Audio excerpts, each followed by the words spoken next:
The following program is brought to you by our Patreon supporters. For as low as $1 a month, you can get episodes of Journey of Wrestling a week early and more. You too would become cool, just like our Trash Elite, a guy from Ohio, and Rob, Kitty, Holbrook, DG, Destrucity, KTL, Passion Killer 711, Drake Starstorm, Thomas Austin Jr. You too can join those illustrious ranks by what I just said in the intro thing that I pre-recorded months ago. Greetings and salutations. It is I, Eric J. Chucky, joined as always by my robot operating buddy, the boy. Hey. This is the Two Nerds Podcast. Today we are talking about a couple of things. This is one of those grab bag episodes because we had an eventful and momentous December. So a lot of stuff that came out in December we did not get a chance to catch up on. Part of the reason for that is because we had so many lovely patrons requesting stuff for us to talk about. You two can do that. Go to the thing. We just did this. Come on. You got nothing? No bants? No fire? No, you pretty much covered it. All right, so let's talk about what's crumpin'. What is crumpin'? We do love to talk about what's crumpin'. This is a grab bag episode, so we're discussing a lot of the usual crump.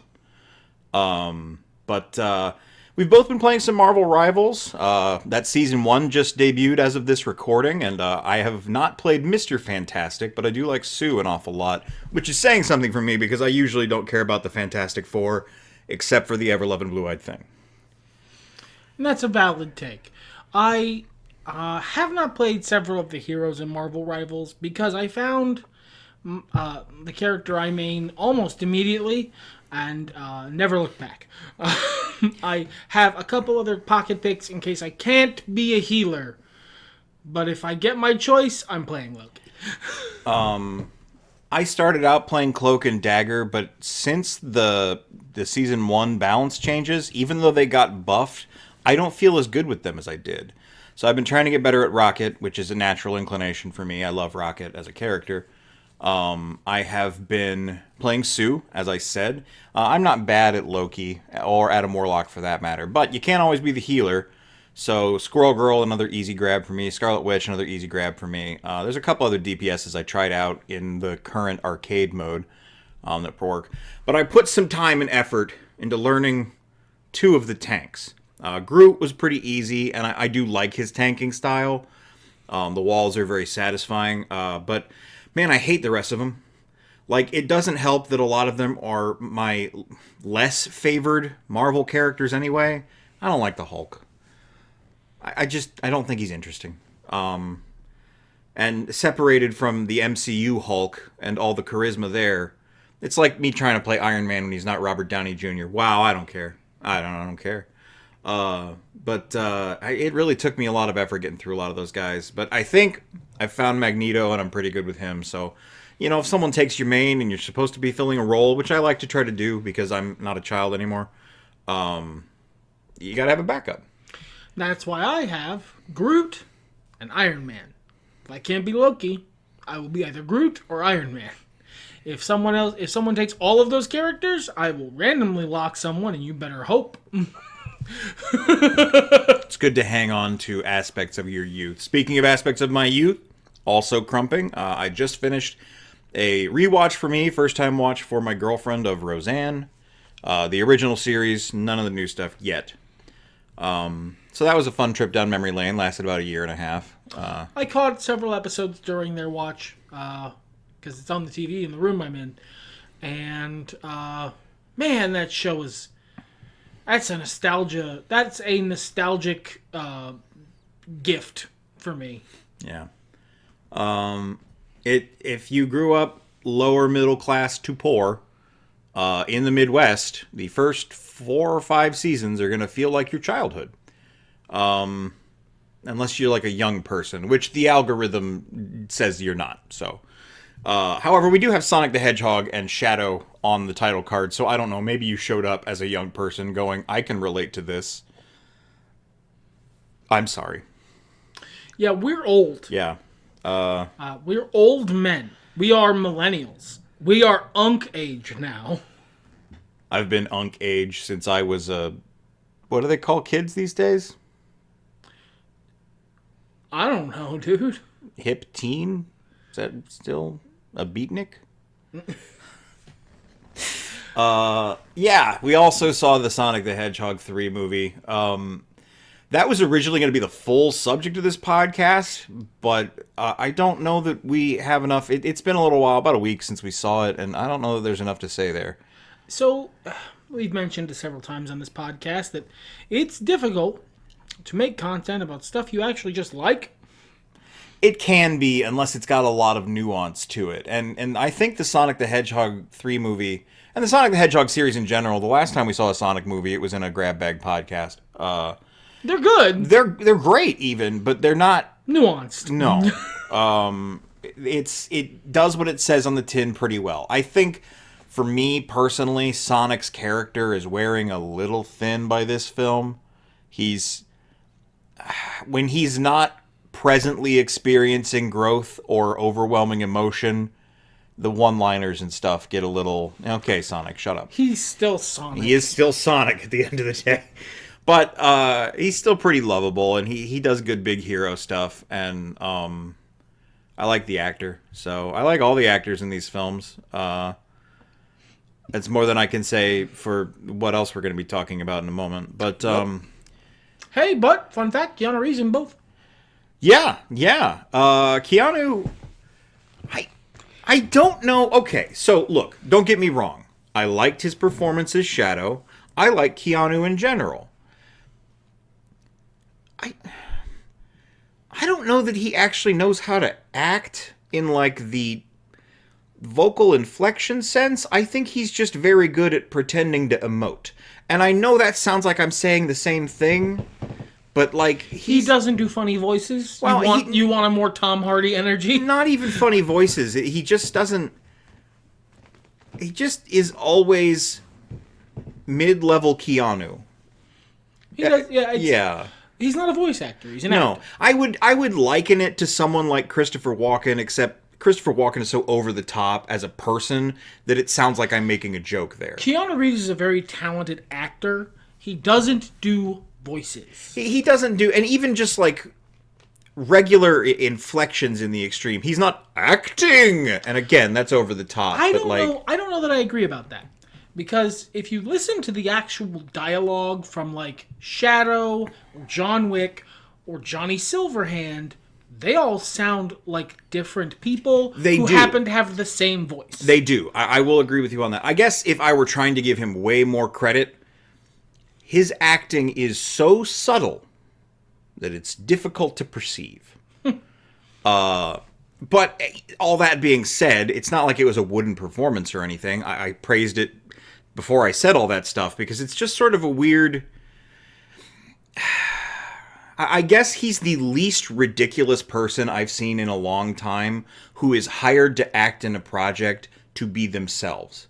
I don't even think Willem Dafoe... I think he accesses more range on average. But you hire Keanu Reeves because you want Keanu Reeves. Yeah. And who Keanu Reeves is has changed in the last 30 years. Yeah, absolutely. You used to, want the guy from Bill and Ted, not John Wick. Yeah. I haven't seen the John Wick films. I know something about them. You should at the very least watch the first one. It's the only one I've seen, but it is genuinely one of the best action movies in the last 20 years. I've heard lots of good things about the whole series. I'm not a huge action for action's sake guy, is the big hurdle. Something else we'll get into shortly. But I have enjoyed Keanu and everything I've witnessed him in the last 5 years, I think.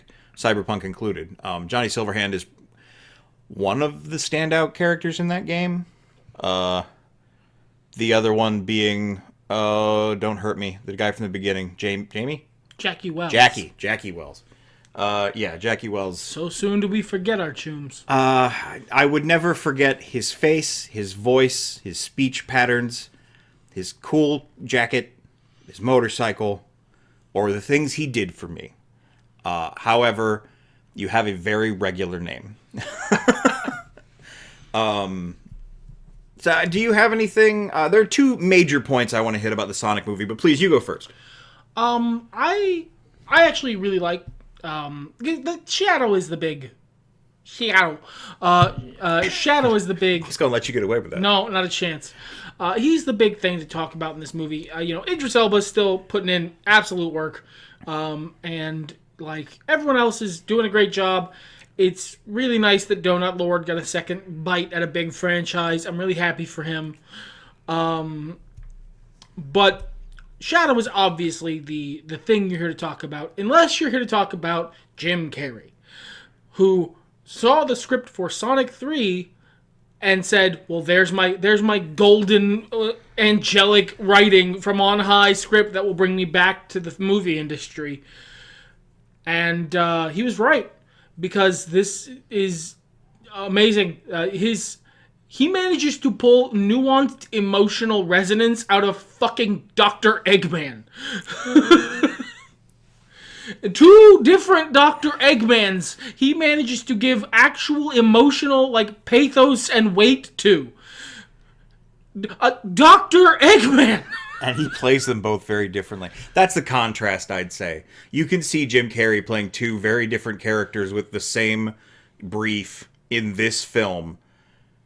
Whereas, like, the subtlety between Johnny Silverhand and Shadow the Hedgehog, it's subtle. Look, you picked the wrong one. John Wick and Shadow the Hedgehog, yes, very similar. I haven't seen John Wick, but really, Johnny Silverhand and Shadow the Hedgehog have a lot of the same building blocks. That's as I believe I said, leaving the theater, if I had a nickel for every time I'd seen Keanu Reeves want to blow up a whole bunch of shit in revenge for a girl, I'd have 2, possibly 3 nickels, depending on whether or not that dog was a girl.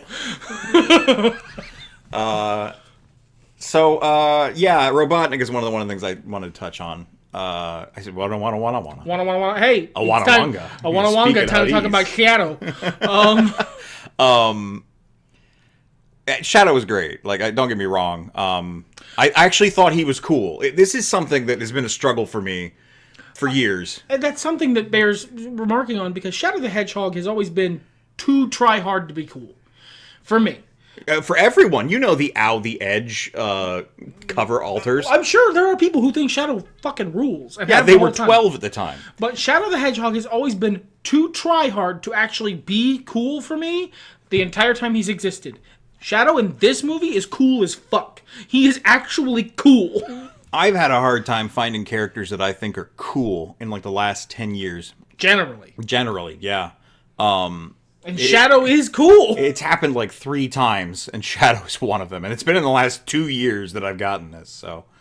I pretty much knew I was going to like the performance when one of his first actual lines is, "You're a colorful bunch." That's okay, now we're here. Yeah. The delivery on a lot of that stuff is great. But yeah, Jim Carrey as both Eggmans. I mean, like, a lot of it, I don't even think it's on the channel anymore. We talk about the Guardians of the Galaxy podcast. We don't want to just sit here and crow about, remember this part from the movie, remember this part from the movie, and a lot of the greatest parts of the movie are that. Yeah. I'm sure you exist on the internet, you've seen some of the dance scene. The entire thing is worth watching. The entire movie, honestly. If you are somehow having heard all this on the fence about whether or not to watch Sonic 3, just watch the movie. Yeah. It's just a good time. Yeah. It's just fun. Yeah. It's not complex, but it doesn't have to be. Jim has said he'd be interested in coming back for a 4th film. He's retired from the movie industry, except for Sonic. He is invested in this. Dr. This is his legacy, and that's. He's even got to think that's funny. Like, it has to be part of the whole experience. Is what a funny joke to go out here. I lamented that his when he came back. I had a small lament that his final line in Sonic 2 was the best possible line for Jim Carrey to leave the movie industry on. I think Sonic 3, his final line, it's not as good, but it's still pretty good. It's still pretty good, yeah. And he did a lot of his stunt work and the dancing on his own. That was not always other people. I mean, there's some where it had to be, logistically speaking, unless computers got way better than I thought. But, overall, swelling recommendation for Sonic 3. The other thing I wanted to mention, it did shonen fights better than most shonen stuff. The final climactic battle between Shadow the Hedgehog and Sonic the Hedgehog is the best Super Saiyan fight since Dragon Ball Z. No, I will not be accepting notes. Oh, Piccolo wasn't even there, and I thought it was cool. So, you know. Yeah, so that's one of the other things we've been doing. Hey, we've got a whole half of this podcast left. That's probably going to be not quite enough time to talk about the series of sizzle reels that has been taking the gaming world by storm. Amazon's Secret Level series, of which we're already confirmed to be getting a season 2. We will probably be talking about spoilers for these less than 20-minute long episodes, so just take that as it is. If you think they're interesting, watch them. We also spoiled the shit out of Sonic, sorry. I don't really think we did, actually. I think everything we talked about was in trailers. True. We didn't say anything about, the Thing? The penis machine. Yeah! I'm not going to be as precious about this. Honestly, it doesn't fucking matter. He nailed it. They're sizzle reels. They're trailers. They're cool, and sometimes they're really good slices to, develop something. Sometimes they are tragically good slices to develop a thing that is dead. But, I think overall I had a pretty good time watching this, even if I didn't actually care for most of the shorts. The animation was incredible throughout. Some of them more stylistic than realistic, but good lord, some of that stuff was really, really detailed and well done. Yeah. I can't think of a single thing that was ugly. There was some Uncanny Valley stuff in the Dungeons and Dragons one, and I don't know that the final PlayStation All-Stars Battle Royale thing was as up to snuff. Look, I don't judge just commercials on the same... If it's not Super Bowl time, why would you? I'm joking. I haven't enjoyed Super Bowl commercials in years. They got bad at some point. Yeah, they almost performatively so. They're almost... You would almost expect they're being bad on purpose. To get clicks. I guess. I don't know. But yeah, let's start with the Dungeons & Dragons one. It was episode 1. I was a little underwhelmed by this. I really didn't care about the characters or what they were doing. I thought the halfling was tropey in a bad way. Not the worst I've seen, but I would have needed a couple more episodes of this show to give a crap about that character. That's really halfling? She read as a gnome to me. She might have been a gnome. I don't know. Look, it doesn't say. It doesn't say, and I'm not going to bother thinking about it too hard. I think it was fine. I don't think it was anything revolutionary, but it was good looking. Got the vibe of a D&D sort of situation. Pretty close. I don't know that it absolutely nailed it. It was more what I was afraid of when we got the D&D movie. I thought the D&D movie was going to be that level of taking it way too seriously, trying way too hard. Whereas the D&D movie was delightfully tongue-in-cheek. Yeah. This was very self-serious. Yes. And that can be fine. That can be good. Baldur's Gate 3 is very self-serious most of the time. Yeah. The through line of it is. And I just don't think they quite nailed it. But it's not like it was bad or anything. And again, it was 15, 20 minutes, so... Could have been a lot worse. Yeah. Not my favorite episode of the series, but certainly not bad. The next episode is based on the game Sifu, which I have not played, which is critical to my understanding of this episode that came after the episode was over. I have also not played Sifu, but when I watch a television show, I look at the screen the whole time, so I understood. I don't have ADHD. I'm really special and cool. Look, man, all I'm saying is we have watched movies together where I'm like, if I look over at White Raven right now, he's on his phone. Yep. I think that's the movie's fault for not being that fucking interesting. No, it is legitimately the reason I prefer to watch films for the first time in a theater if I can, because it eliminates... Social convention prevents him from being on his phone. But no, it's not even social convention. Because the screen is so big and the sound is so loud... I want to pay attention. That's also why I like sitting closer to the screen than further away from it. My fear of heights notwithstanding. If I can look around and be amazed by all the stuff that is in my periphery and stuff, I pay even more attention to the movie. It sucks you in. Yeah. I want to give the movie a better chance usually if I can help it. I was playing Marvel Snap while I was watching this series. I didn't realize that I had looked away at the 2 moments where they explained the bring back to life, lose some years of life mechanic. Yeah. And that was pretty critical to getting what the fuck was going on. In the game, the mechanic is... I haven't played it, but I've seen a trailer of it. in the game, the mechanic is young Sifu has more health and he's stronger, but you don't have access to a bunch of the moves. As he gets older, you get better at martial arts, so he can do a lot more complex shit, but he doesn't do as much damage and he has less health. That's the trade-off, right? In the little short, it is a horrible tragedy about the crippling price of revenge. Yeah, but told in brief and using the mechanics of Sifu, he still resurrects and loses his ages and stuff. He loses what amounts to his whole life, and he goes from being a young, strapping lad to an old, broken-down man over the course of a day. Because when you go seeking revenge, dig 2 graves. But at least he gets some good soup, and I think he might shack up with that. With the grandma? Yeah. Good for him. He's into G-MILFs. This was just his plan the whole time. You know what? I choose that because it's a brighter universe. It was pretty good. It didn't really suck me in, but... Well made. I just find it horrifying. Well, and sometimes that's what you want from a film, apparently, given all the cyberpunk stuff we watched last year. The next short, I really enjoyed, probably my second favorite, and that is New World, the Once and Future King, starring Arnold Schwarzenegger as King Aelstrom. I don't know what this has to do with the MMO, but it was just a really good story about growing and learning and being a better person, told through a comical lens of your stereotypical fantasy action hero. I liked it a lot. I can't judge this fairly. Something that was incredibly personally stressful happened to me in the middle of watching it, and it fucked the whole vibe. Respect. I would recommend all of you, even if you know what happens, I'd give this a watch. And you in the future, when you feel comfortable, I would suggest rewatching it. You deserve to appreciate it for what it is. Not much to say about it in the sense that we'd just be talking about funny things that happen. But it was touching. It was really good. Now this one, the next one, it was my favorite. I believe it was yours as well. Oh, yeah. I think so. Unreal Tournament. That's a name I haven't heard in a long time. I did not expect this to go the way it did, and man, it stirred something in me.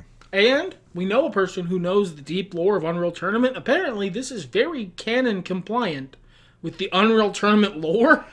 Awesome. It's been a long time since I played the game. It was one of the first, if not the first PC game I legally acquired. So I spent some time in the multiplayer mode and stuff. So a lot of stuff I saw in the game was like, oh yeah, that's that thing. Very nostalgia bait for me. But really, the plot through line was inspiring, uplifting, something I needed to hear at the current date. Absolutely. Unreal Tournament Zan was the shining star of this whole series. It was really quite good. It was emotionally resonant. Fucking no notes. Yeah, good stuff. Now, so we're gonna have a split decision on this one here. Oh, absolutely. Warhammer 40k, and They Shall Know No Fear. Dope as hell. It was fine. It was dope as fuck. I think Warhammer 40k is really cool, but I don't care about Space Marines. Whereas I think Warhammer 40k is pretty mid, but I like Space Marines a lot. Now, we got to see some cool demons, and I enjoyed that. But, and like, I get it. Like, I saw what was going on there. And look, the aesthetics always been awesome. That's why I like Warhammer 40k. I like it for the aesthetics. Right. I find its world building to be cartoonishly over the top in terms of pointless suffering for suffering's sake.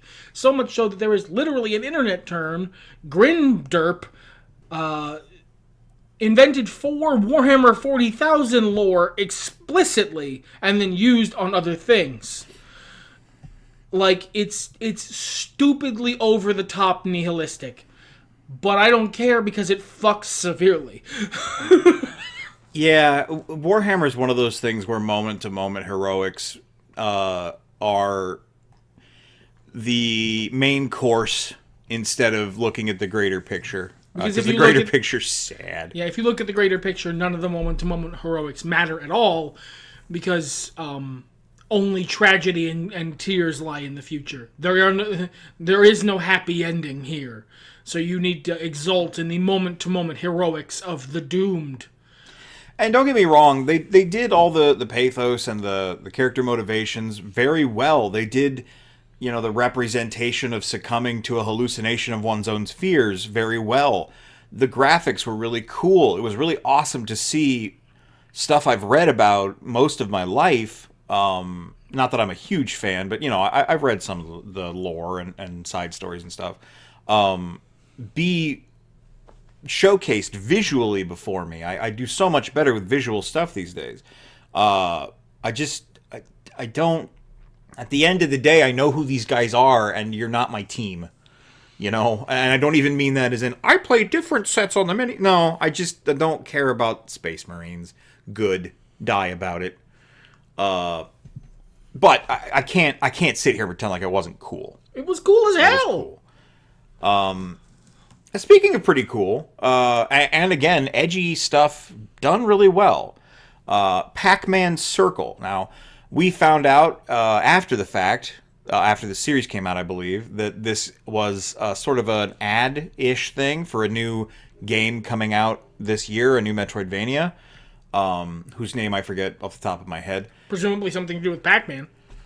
Well, you got a little Pac-Man guy, but this is like a dark and edgy version of Pac-Man. It's the kind of internet post that people would make, and you'd be like, "Oh wow, it's Pac-Man the whole time."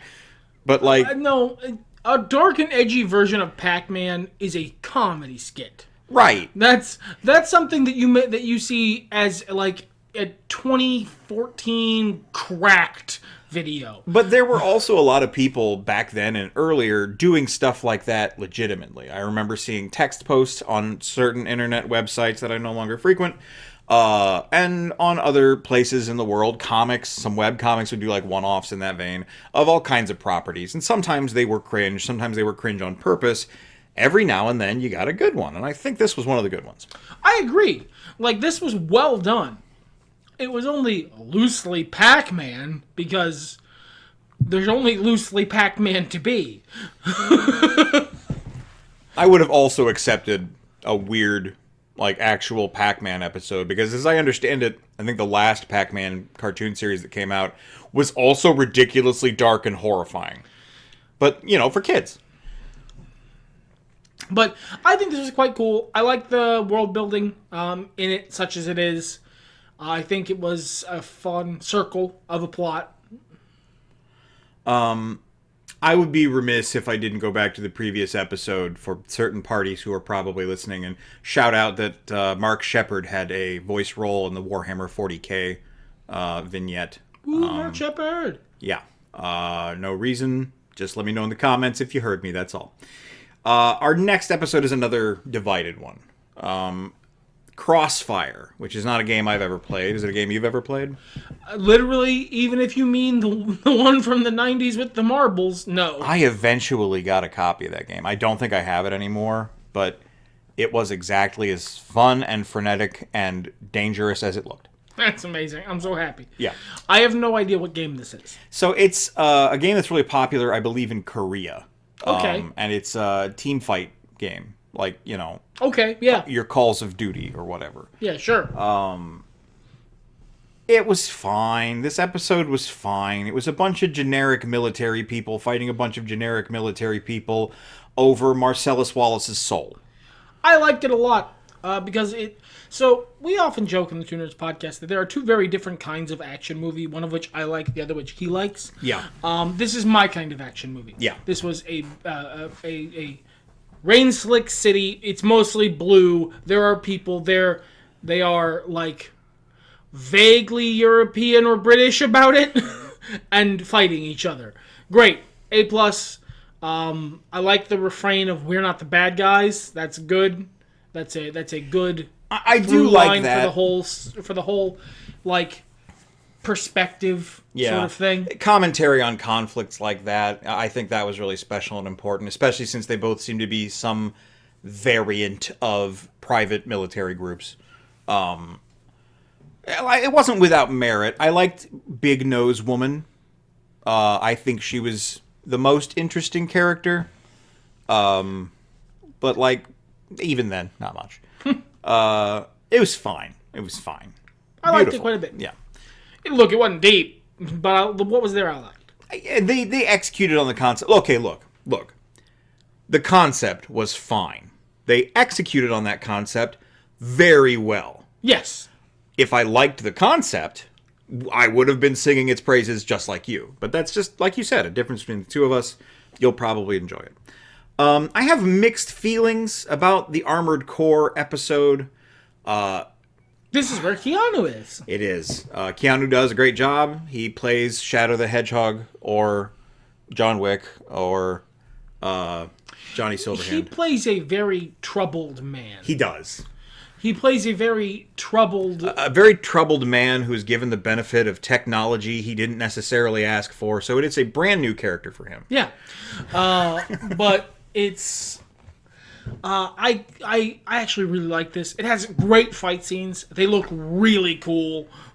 He also loves blowing stuff up, and I believe his little AI pilot buddy is a woman, so you're up to nickels! 3 or 4 nickels now. We need to look up that dog. So part of my disinterest in this is that I was really excited to play Fires of the Rubicon until I found out you have to beat it twice to get the ending. The whole game. It's like a semi-Souls-like, so that's not really a high bar. Well, but like...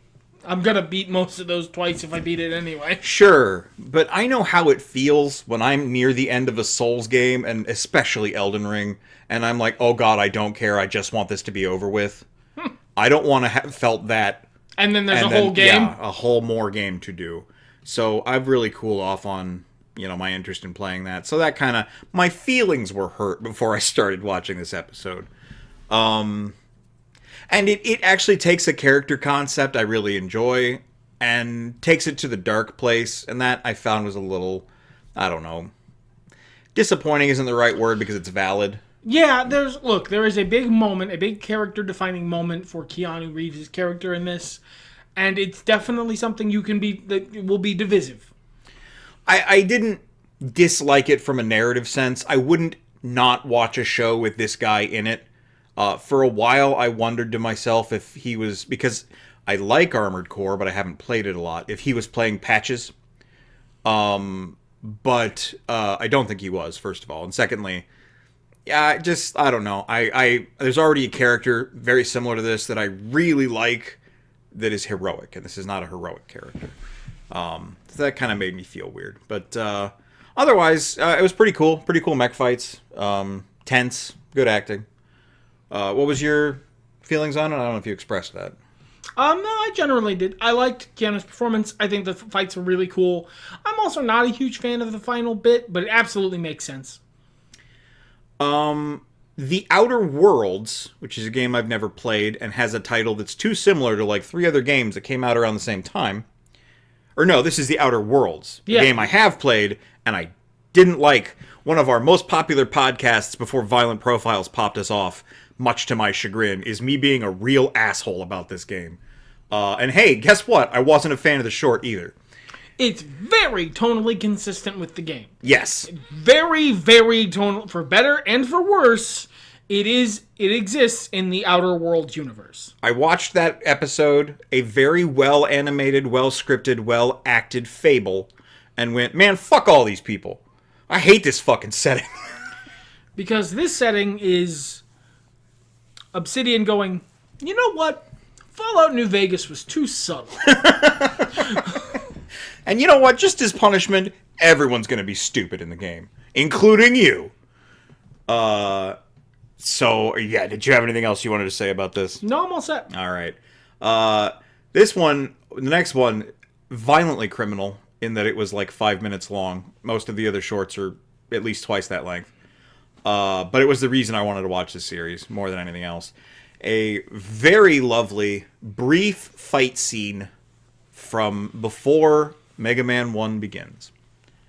A little prequel. It's literally called Mega Man Start, and it ends at the start of the game, and it's beautiful. It's genuinely just a beautiful thing to watch, and I would watch a movie of this. I would watch so much of this. I would make this a series, make this a movie. I want 6 seasons in a movie. Give me the community package. I want this. A few days ago, a lady dropped her first YouTube video ever. I don't remember her name off the top of my head. Something about Mercury, I want to say. And it showed up in my recommended tabs, and it was her trying to justify all of the weapon weaknesses in Mega Man. She did a pretty good job. It was a fun video, especially for her first "fuck, we're doing this" video. It was about, I don't know, half an hour long. I would watch. I watched that in its entirety. Do you understand what I would do with a genuine, well-done Mega Man series? Not Ruby Spears nonsense. While I love it, it is nonsense. Not the kids' cartoon show that tried too hard to be something else. Just fucking Mega Man. I love the lore of Mega Man. I love the setting. I don't like the actual gameplay of those games. Which is deeply ironic because you become such a Souls-like fan. Maybe I'd like it now. Maybe Last time I would. played Mega Man was before I started getting into the Souls games. Well, we have all of them. Yeah, it's your White Album. We have 9 copies of all of the Mega Man games. So yeah, if you like Mega Man at all, definitely check that out. Exodus Odyssey was the game I was thinking I hadn't played. I liked this episode a lot, but it was... Unfortunately, I saw something very similar happen in a movie 2 years ago, but like nobody else saw that movie because Tim Allen wasn't in it. So it didn't hit as hard for me, but it was really well done. I was also falling asleep while I was watching it, not because of the show. I was very tired. This is another one that's well done, and I find personally horrifying. So, it's tragic. It's a really good sci-fi tale. it's actually a really time dilation at near the speed of light is an amazing concept in sci-fi. I myself have done sci-fi stuff that uses that concept, but it is a horrifying one. Yeah. But I don't know, a really good sci-fi tale. Really well done. I really don't have any negative things to say about it. Good characters, good action, good emotion. It was like a little movie. Yeah, it was bittersweet. It was tragic, but not awful. You know, I say it was like a little movie, and I actually think that's really important to impress because most of the other episodes of this series are not self-contained stories. I think about 4 of them are. So, but they're all. I would say they're all fairly self-contained stories. Most of them are not complete stories. Yeah, I guess like a lot of them beg for further exploration. Yeah, I want more. They don't feel like a package. Right. This feels like a short film. Yes, I would agree with that. I really enjoyed it. If it hadn't been for the very good greatness of Unreal Tournament and Also feels like a short film. Yes, 100%. That one does too. The Arnold Schwarzenegger feels like a short. I don't know about a short film, but I don't even remember the name of the game. It's that guy, the one with the Conquistador on the cover that Amazon made. Sure. Spelunky, however, is one of the few games on this series that I've played. I'm glad they didn't go with a hyper-realistic art style. You didn't want grimdark Spelunky? I just didn't. It's a very cartoony game. And like because of how you die all the time in it, the second you go too real, it stops being cute. In the grim darkness of the ever-shifting maze, there is only death. Yeah. And that's basically summarizes my experiences with Spelunky as well. This wasn't super deep, but it was really sweet. And you were looking up the reviews on the internet, and I guess people really didn't like this one for some reason. But I thought it was pretty good. I thought it kept the spirit of the series, and it was pretty inspirational. I thought it was fun. I think this one, of all of the episodes of this show, felt more like an ad for specifically the game Spelunky than the others did, with the exception of the last episode. We're going to get there. But in that it was an ad, it was a good ad. I think if you played Spelunky after watching that, you'd be like, oh, this is not what I thought it was. Okay. Three more? The saddest tale on this list of sad tales. Yeah, honestly, Concord, The Tale of the Implacable, is one of the better episodes of this show. It has a tight, focused narrative. It has a satisfying, if somewhat purposefully open-ended conclusion. It is well made, well acted, well scripted. It is attached to a dead game. That, as I understand it, had basically nothing to do with what happens in this short. Yeah, I liked these characters and this premise and this setup. This does not suggest to me a 6v6 hero shooter.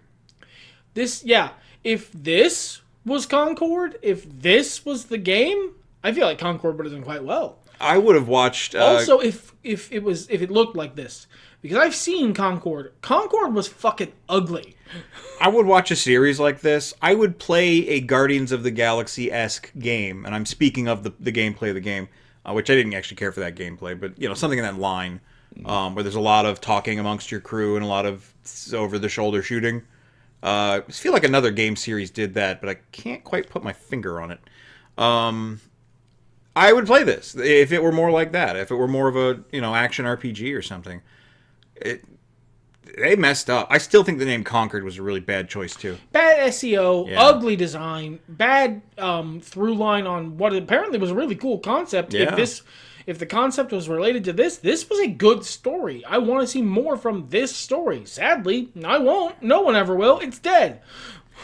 What a delightful thing to be wrong about in the future if that happens, If you give me more of this, I'll show up. Yeah, same. I really had a good time with this. This is where our action preferences cross. Yeah. This is the perfect cross section. There was a heist. There were lovable characters. The action was tense and fun. There was drama. There was heroism. There was villainy. It hit all the buttons. Yeah, absolutely. All right. Honor of Kings, The Way of All Things. Which is about an MMO, and it has very little to do with the MMO. This episode I quite liked, and I'm going to use a meme phrase, okay? I need you to girdle your loins, tighten your belts, because I mean this shit. This insists upon itself. I agree, actually. Yeah. Did I say that out loud to you? No. Okay, because it was in my head. After we watched it, you were asking why I wasn't thrilled by it, and that's really the reason. Is it's just too. But you believe in the Lois Griffin response there. Of course it does. It's The Godfather. Yeah, this was, a seriously done treatise on several kinds of Eastern philosophy. Also, it had a lot of really cool visuals. I will agree the visuals are very rad. I've never been so enthralled by two people playing a game of Othello that I couldn't see. I'm not gonna. Nope. I'm moving right along. Go. I couldn't think of the original name for it. I'm sorry. But this is. I like. With the exception of the very last bit stinger, which that is a spoiler. There is a little last bit stinger. I like this because I generally like narratives that are refutations on determinism. For personal reasons, I find determinism ethically disgusting. And it is one of the slipperiest slopes I watch people engage in, as they decry other slippery slopes that they've invented. So I like that. Now, I'm not going to get too deep into the philosophy. We're already over time. But I quite liked this, but it does take itself if you accuse this of being pretentious, I would have no good counter arguments. It insists upon itself. My brief addition to that is that it was trying way too hard to be exactly what it was. And it succeeded, but calm down. I really don't have much more to say about it. Let's, as we are over time, and you're not allowed to upload long videos to YouTube. No, the algorithm hates that, as I'm told. No, it doesn't, actually. It's the reverse, I know. I was doing a funny bit. I was too, but then I got scared that you might think that the viewers were... And then the viewers might think, and then The listener. Anyway, let's talk about a commercial. Yeah, it sucked because it had Kevin Hart in it. 0 of 10. 0 of 100. Don't give Kevin Hart a job. I don't hate the small man as much as my friend here does. I'm not a huge fan of his, but I feel like it's something I should get over. I feel like he might be the new Julia Roberts, and I understand that was based in little to nothing. The Kevin Hart thing is based on a generally grating performance in most of the stuff you've ever seen him in. Like, that has basis. And I've his seen it. behavior out of character, yes. Yes. But I don't like this one. Playtime fulfillment? I don't like it. Because this was the most nakedly fucking corpo-ass, bullshit-ass fucking commercial in this entire 15-episode series of commercials. Speaking of people making up slippery slopes while they're sliding down one of their own, I am highly amused by PlayStation's brand new, redug up, recreated through Jurassic Park technology, insistence that Xbox is way evil, definitely very evil, and they're not. This was Astrobot, won Game of the Year last year. Astrobot is a fucking PlayStation commercial with platforming controls. Everyone forgave that because It's a really good platformer, right, as I gather. You have to beat the case on the court. If you're gonna make me watch, if you're going to provide me to watch what essentially is a 20 minutes? Felt longer. Commercial. It has to be fucking good. And this wasn't. It wasn't around for the length of your average sitcom episode, and it still managed to confuse and dilute and create so many plot holes of its own plot. Honestly, it was a little impressive. All jokes aside, Kevin Hart's performance was just fine. I think he played his character. He played a villain. He lost. He did what he came here to do. Yeah. You gotta do, if you're gonna make me enjoy, if you're going to give me a commercial to watch. You had 14 episodes previous of commercials that I watched with a smile on my face. You could hit that goal. Why not this one? I would like to actually compare it to a real commercial that we saw in theaters and at home years ago. The Pokemon 30th anniversary, when they did, like, people young and old, it's experiencing the joys of playing Pokemon and like little tiny vignettes. And it was like a 10-minute commercial. It was a long one. That made me feel something. I got that, yeah, I do like this corporate entity and their cute mascots. PlayStation failed this so hard. It was so naked. It was so, as you said, corporately produced. You didn't meet the brief, my guy, and this is what you closed your series out with. Now, that said, especially because this has gained as much traction as it has, I think I'm excited to see what they do in the next season. Yeah, I mean, if I had to sit through one playtime fulfillment to get the other 3 episodes of this I really loved, that's a fair trade.